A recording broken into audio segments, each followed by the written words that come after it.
Hi, boys and girls. Welcome to day 4 of our shared reading. All right.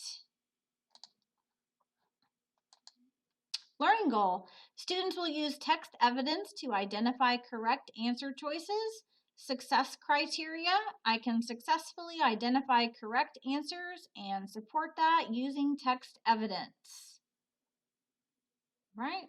So we will go ahead and begin by reading this together. So get ready. It's okay if you cannot keep up with me while I'm reading. You may have to stop and then catch up with me and then jump back in. That's okay.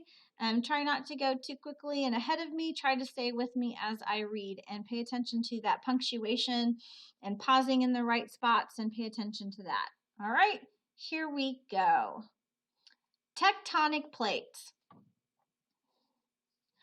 Our planet Earth is a bubbling cauldron of red-hot magma with an eggshell-thin rocky crust. The crust of the Earth is webbed with cracks and fault lines. These fault lines reveal something unbelievable about our planet. Gigantic chunks of the Earth's surface are slowly moving. Like big boats in a tiny pond, these chunks or plates are bumping into, pushing off, and sliding past each other. Because of these rocky plates are huge, bigger than continents, they crash into each other in spectacular ways. Earthquakes, volcanoes, and tsunamis are all caused by the Earth's slowly wandering tectonic plates. The Ring of Fire. The Pacific Ocean is surrounded by an especially active group of tectonic plates. These plates meet each other at boundaries. The boundaries can be traced on a map, like the one shown opposite. Together, all of the plate boundaries might seem like a giant jigsaw puzzle that covers the Earth's surface. The Ring of Fire gets its name from the many active volcanoes along its border. The Pacific Plate also has volcanoes under the ocean's surface. Earthquakes are common along the Ring of Fire's fault lines. To make matters worse, an earthquake under the ocean can cause a powerful shock wave of energy through the water. The wave of energy can build into a massive and dangerous tsunami wave as it approaches the shoreline. The people who live along the shores of the Pacific Ocean have to be prepared for many types of emergencies. Scientists who study the Earth, called geologists, are learning how the Earth's plates drift into, away from, and past each other. The area around the Pacific Ocean is a giant lab for these geologists. Some of these geologists study the trenches and mountain ranges lying deep beneath the waves on the ocean's floor. Other scientists focus their work on trying to understand earthquakes. These seismologists have covered the planet with instruments that detect vibration or seismic activity in the Earth's crust. Still, other scientists concentrate their attention on the volcanoes found at the boundaries of tectonic plates. The Ring of Fire presents all of these scientists with many clues about how forces from deep underneath the Earth's crust are shaping our planet. 3 kinds of plate boundaries: convergent, divergent, and transform. Sometimes the Earth's plates are pushed into each other. A collision of plates creates a convergent boundary. This slow motion crash of titanic tectonic plates can produce awesome results. Earthquakes are caused when 2 plates collide. If 2 continents crash, new mountains are formed. The Himalayan mountains, home to some of the tallest mountains on the planet, are still growing. They are being pushed up as the Indian plate ever so slowly forces its way into the Eurasian plate. This collision began over 50 million years ago and continues even today. When 2 plates converge or come together in the ocean, a deep trench is formed. The Aleutian Trench along the northern Pacific Ocean shows where the Pacific Plate forms a fault line. When 2 plates move away from each other, They form a divergent boundary. Divergent boundaries allow some of the magma from deep under the Earth's crust to bubble up to the surface. When the magma cools, it becomes new rock. Some parts of the seafloor are spreading this way, creating new oceanic crust. Plates might slip past each other in a transform boundary. When the plates move suddenly, they grind against each other. This powerful force releases immense energy in the form of earthquakes. Transform boundaries are responsible for the long San Andreas Fault in California on the Pacific Plate's western edge. All right, so that concludes our fourth reading. What we're going to do now is we are going to look at the questions. So, when we look at our questions and our choices, what we are going to do is we are going to look for keywords in the questions and highlight those, and then we are going to eliminate the wrong answers and talk about why we're eliminating them, and then select the ones that we think are correct, and then use text evidence to support that. So let's begin with number one. Number one says, which of the following statements best describes, so I know I need to find the one that best describes how the author organizes the information in paragraphs 5, 6, and 7. So I'm looking to think about how the author organizes information in only these paragraphs, 5, 6, and 7. Okay, so I know that I need to look back at paragraphs 5, 6, and 7. So that means I'm looking at this bottom part. Okay, so I know that this heading is going to be really important because I know that everything under the heading has to do with the way that the author organized it. 3 kinds of plate boundaries: convergent, divergent, and transform. So I know that. I know that the author is talking about those 3. So my answer choices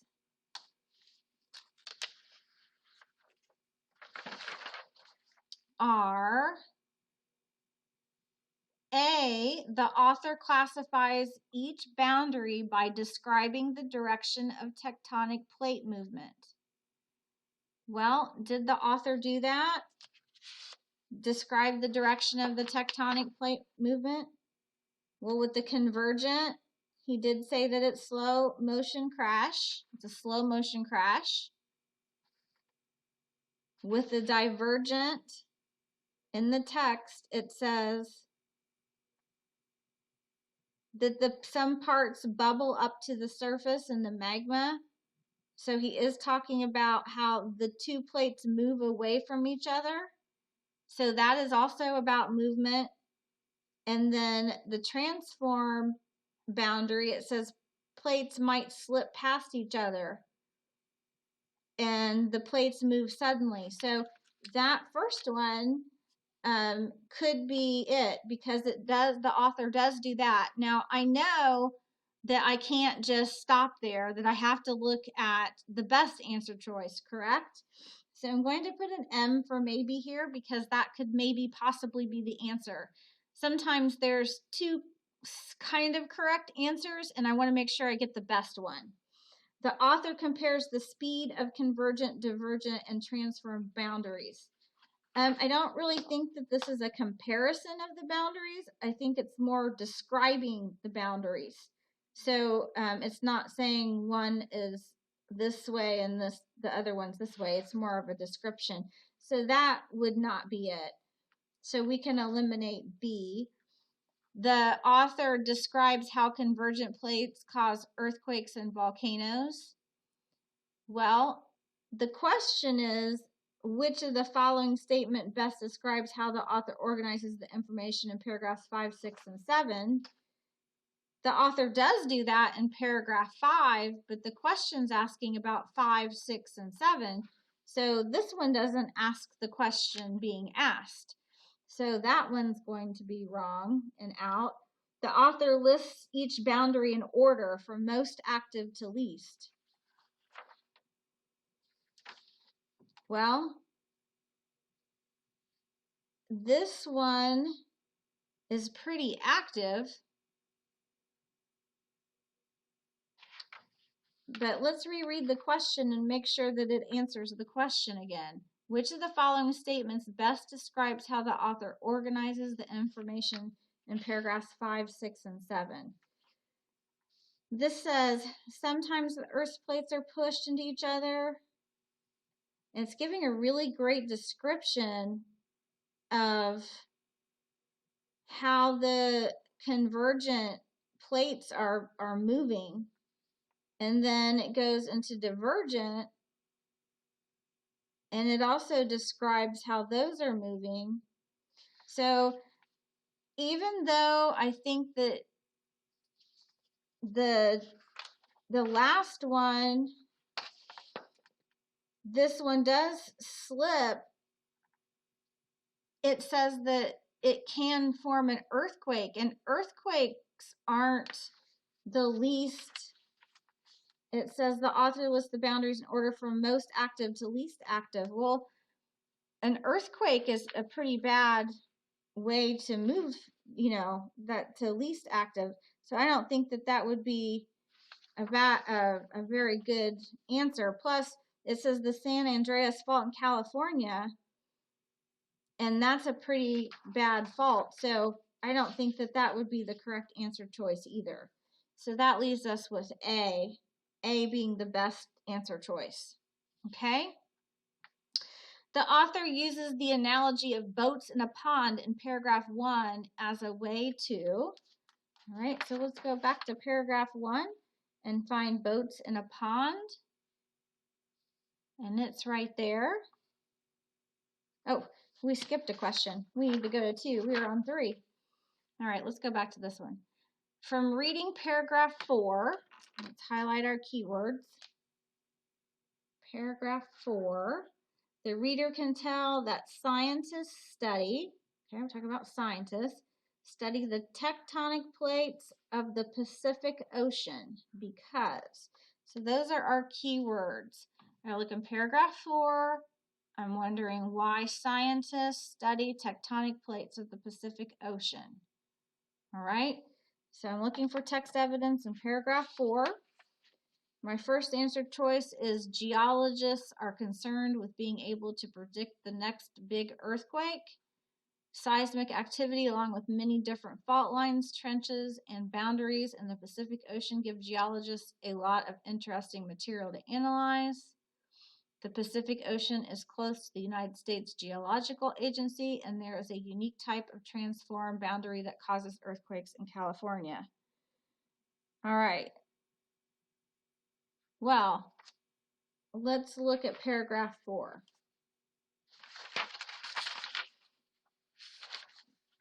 Okay. Paragraph 4. Scientists who study the Earth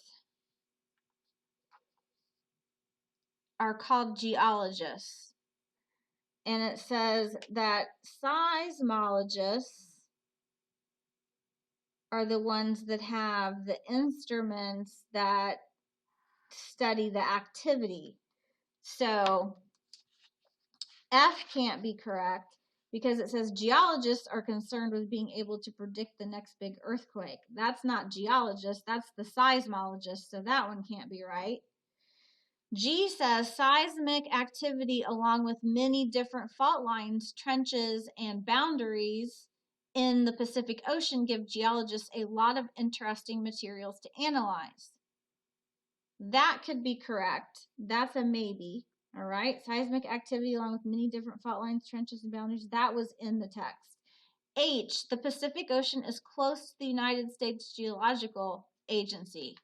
Well, that really doesn't have anything to do with that doesn't answer the question. That's not the question being asked.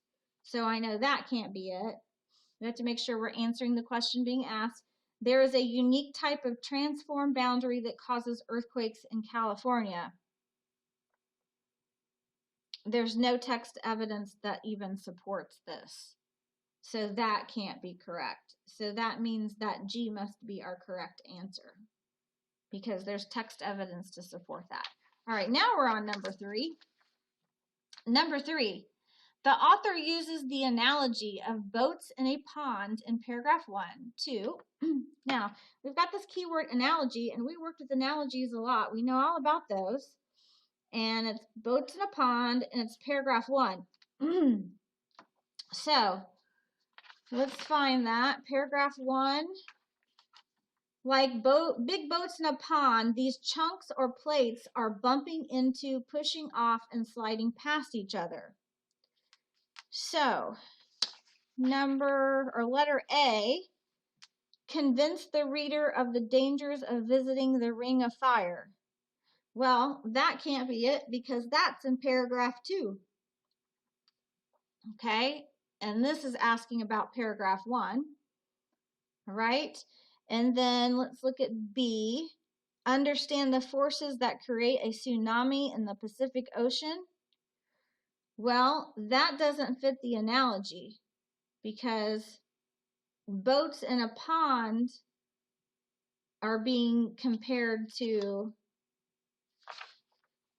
they're comparing boats in a pond, like boats in a tiny pond, these chunks or plates. So this is boats in a tiny pond. Remember, we had the part and the whole, the synonym and the antonym, and the synonyms or the antonyms. Remember that? And this is understand the forces that create a tsunami in the Pacific Ocean. This doesn't even fit the criteria for an analogy, so that doesn't work. Okay. Remind the reader of what they already know about sailors and sailing ships. Well, that doesn't even make any sense. It's not relevant to the question at all. Okay?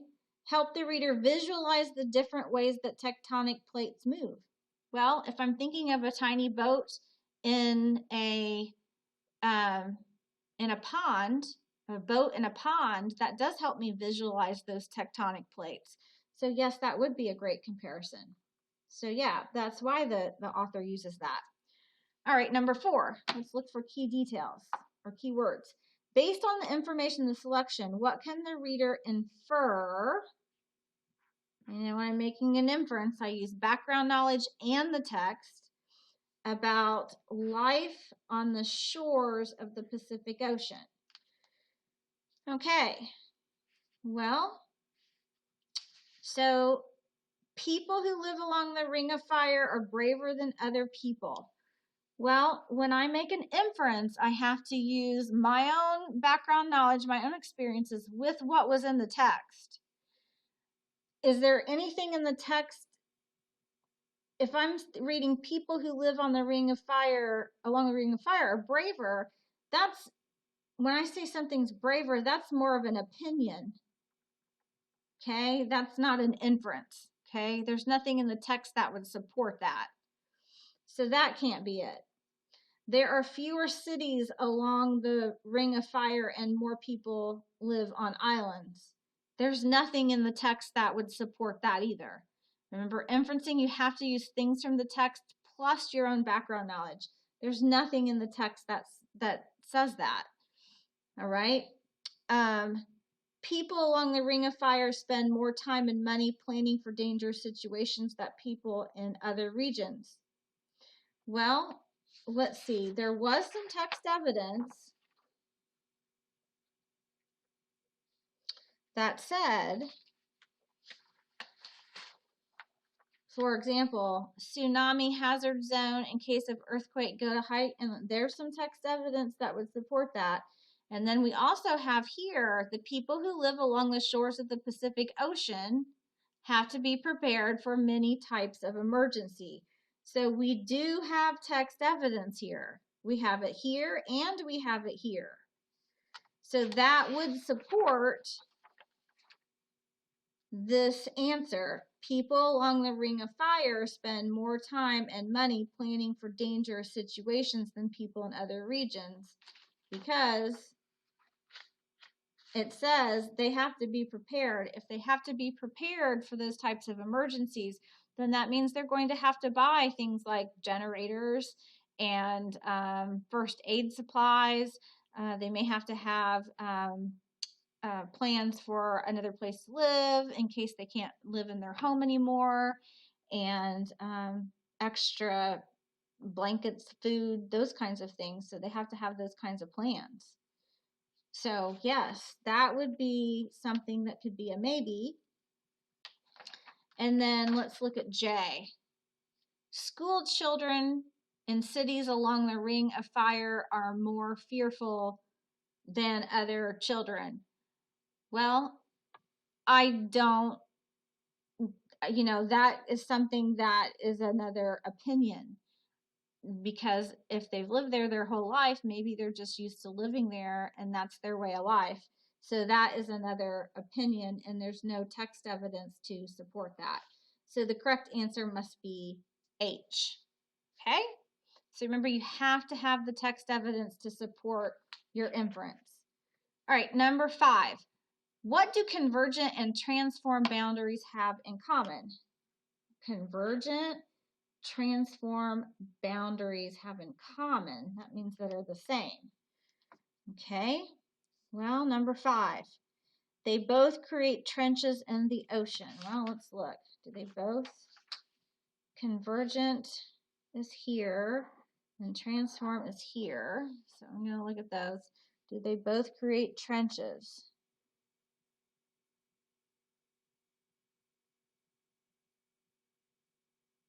Okay, it does say that there's a deep trench formed for convergent.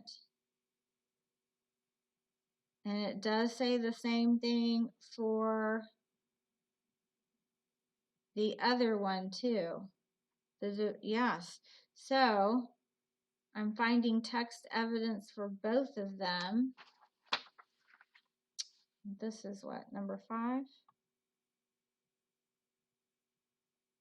Yes. Okay, so that could be a maybe, but we don't want to just go ahead and pick the first one and then walk away from it. We have to look at those other ones too, right? They both involve 2 plates moving away from each other. Well, I know that's not right because the other one, they collide, right? They are both responsible for the building of the Himalayan mountains. Well, I know that one's not right because it's the first one. And they both cause earthquakes. No, that's not right either. So it must be A. All right. So text evidence to support your answer. Number 6. Which idea from the selection is best supported by the tsunami hazard zone graphic? Okay, so I have to look at the tsunami hazard zone graphic. That is this right here, tsunami hazard zone. That's the title of it. Okay, let's take a good look at that. In case of earthquake, go to high ground or inland. Is it tsunamis are most likely to occur at a transform boundary? That doesn't really show that in the picture anywhere that it's going to be at a transform boundary. Okay, earthquakes are very likely to occur along the Ring of Fire. Well, that picture doesn't show anything about it being along the Ring of Fire. Nothing would let me know that it's along the Ring of Fire. So it can't be that. The tectonic plates around the Pacific Ocean are very active. I can't get any of that from that picture. Not from just looking at that picture. Tsunamis are caused by undersea earthquakes.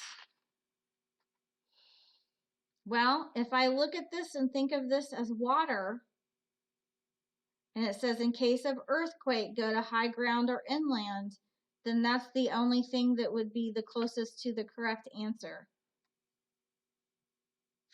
Okay? Because this says tsunami, and then this says earthquake, and it's talking about going to high ground. So this is my best answer choice. All right, so remember, see how we eliminated the wrong answers? All right, which sentence from the selection is best supported by the Ring of Fire map? All right, let's look. Here's the Ring of Fire map. We'll have to look at that closely. Our planet Earth is a bubbling cauldron of red-hot magma with an eggshell-thin rocky crust. Okay, so I have to ask myself, can I look at that map and see that the plate boundaries, or that the cauldron is a red-hot magma with, can I tell that it's red-hot magma? Is there anything on there that lets me know with an eggshell thin? No, I can't tell that from looking at the map. There's nothing labeled that way, and there's no colors on it, so I can't tell that. So that can't be right. Okay, keep looking at the map. I'll read B. B says, well, here it is. B says, together, all of the plate boundaries might seem like a giant jigsaw puzzle that covers the Earth's surface. Well, if you look at that, does that look kind of like a jigsaw puzzle that covers the Earth's surface? Well, I can see like pieces here and pieces here and pieces there and pieces there. So that could be a maybe. I can see that. Okay, we'll mark that one as a maybe. Okay, C, earthquakes, volcanoes, and tsunamis are all caused by the Earth's slowly wandering tectonic plates. Okay, are there any arrows or anything that indicate that the tectonic plates are moving, causing earthquakes? All right, I see arrows, but it's pointing to the Ring of Fire. Is there anything else on here that shows me that the tectonic plates are moving? No, I don't see that. So I cannot tell that from looking at the map. So that can't be it. C can't be it. Okay, and then D, a collision of plates creates a convergent boundary. Okay, once again, can I tell that any plates are colliding? Can I see or tell, is there anything like an arrow or anything that's showing me movement? Now, nothing's showing me movement on here, so I have to eliminate that. The only thing out of here that I can tell by looking at the map is that the boundaries look like jigsaw puzzles, the plate boundaries. So my correct answer is B. All right? Okay, let's look at number 8. What is the best summary of the section titled 3 Kinds of Plate Boundaries, Convergent, Divergent, and Transform? All right, so we did a summary of paragraph 5, but this time they want a summary of just these 3 paragraphs. So we looked at some of the words that were highlighted that kept being repeated, and we could look at the rest of them. This says when 2 plates move away from each other, they form a divergent boundary. So again, we have plates and they're moving away from each other. But now to include in what we had before as our summary, Earth's plates, we now have this word collision, divergent, and transform boundary. We're still talking about plates moving away from each other though, don't we? So that's what we should be looking for to summarize this. We have this wonderful heading. So this wonderful heading is definitely going to be the main idea of what is in here. But we want to make sure that we include the key details as well. So the main idea is that we have these 3 kinds of plate boundaries, the convergent, divergent, and transform, but there are also these plates that are moving and they cause this natural disasters in our planet, such as tsunamis, earthquakes, correct? They also can create mountains. Okay, so let's look at our answer choices and see what we have to choose from as a best summary. The different ways tectonic plates move can create 3 different types of boundaries. Okay, that's a little short, but that might be a maybe, right? Scientists are working hard, but still understand very little about the forces that shape our planet. Okay, that's not even in that section, so that is definitely a no. Convergent boundaries are more dangerous than both divergent and transform boundaries. Okay, so we talked about that on another question, and that is not a good summary. That's more of kind of an opinion, isn't it? So that's not going to be a good summary of the entire, because that doesn't even go with the text structure. The text structure is more of a descriptive writing. The author's describing. He's not doing a compare and contrast. He's doing a description. So that wouldn't fit. The last one is all three types of boundaries can produce massive tsunamis. Is that true? Did it say that all three would produce massive tsunamis?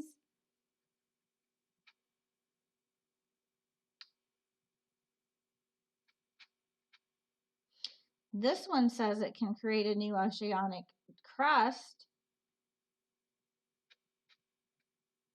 This one says it produces earthquakes. This is the only one that said that it could create a tsunami. So that one's not even accurate. There's no text evidence to support that, at least. So the only one that could be correct is F. All right, so that is how we eliminate wrong answer choices, and then how we support our correct answers with text evidence. So I hope that makes a little more sense. We will continue to do these.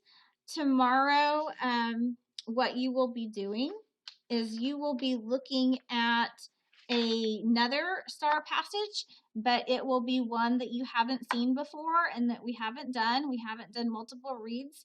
You will read that on your own, and then you will read it multiple times, because we know that when we read the first time, we read it for decoding and figuring out words, and then we read it another time for comprehension reasons. We read it to find the text structure, look at the text features, look at author's purpose, and so then we're reading it for a different reason. And then we want to read it for looking for text evidence, correct? And then we want to go back and eliminate wrong answer choices and then find text evidence to support our correct answers.